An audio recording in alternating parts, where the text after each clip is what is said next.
Albert Einstein once said, everybody's a genius, but if you judge a fish by its ability to climb a tree, it will live its whole life believing that it is stupid.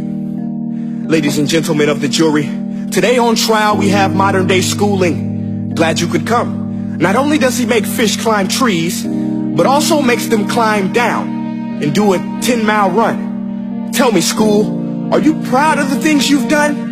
Turning millions of people into robots, do you find that fun? Do you realize how many kids relate to that fish swimming upstream in class, never finding their gifts, thinking they are stupid, believing they are useless? Well, the time has come, no more excuses. I call school to the stand and accuse him of killing creativity, individuality, and being intellectually abusive. He's an ancient institution that has outlived his usage.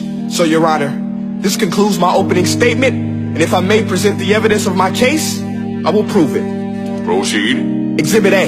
Here's a modern day phone. Recognize it? Here's a phone from 150 years ago. Big difference, right? Stay with me. Here's a car from today, and here's a car from 150 years ago.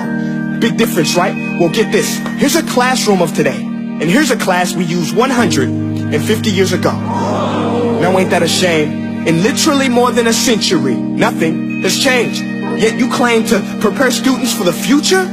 But with evidence like that, I must ask, do you prepare students for the future or the past? I did a background check on you and let the record show that you were made to train people to work in factories, which explains why you put students in straight rows, nice and neat, tell them sit still, raise your hand if you want to speak, give them a short break to eat, and for 8 hours a day tell them what to think.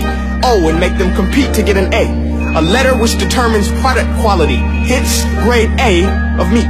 I get it. Back then, times were different. We all have a past. I myself am no Gandhi. But today, we don't need to make robot zombies. The world has progressed. And now we need people who think creatively, innovatively, critically, independently, with the ability to connect. See, every scientist will tell you that no two brains are the same.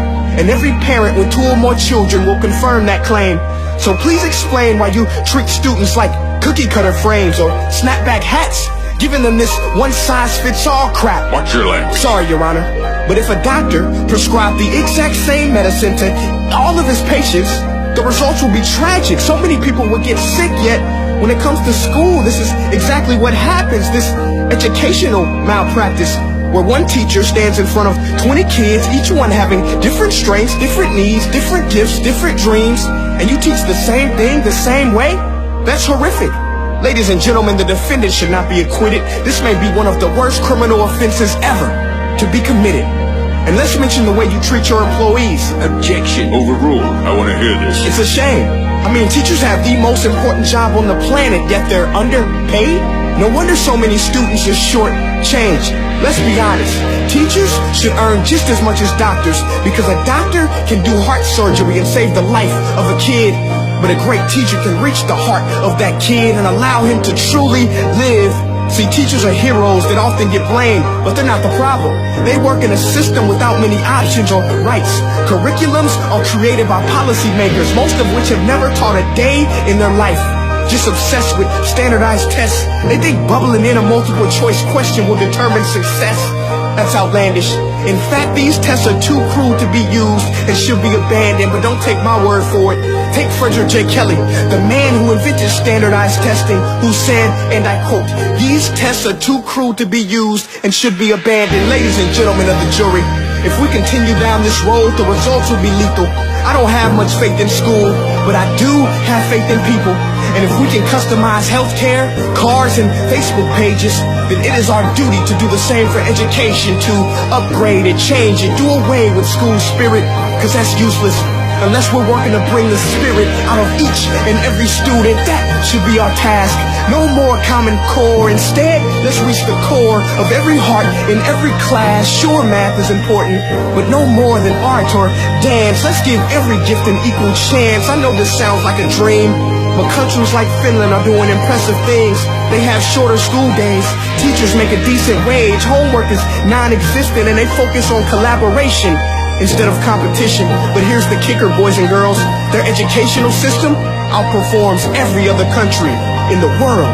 Other places like Singapore are succeeding rapidly. Schools like Montessori, programs like Khan Academy. There is no single solution, but let's get moving.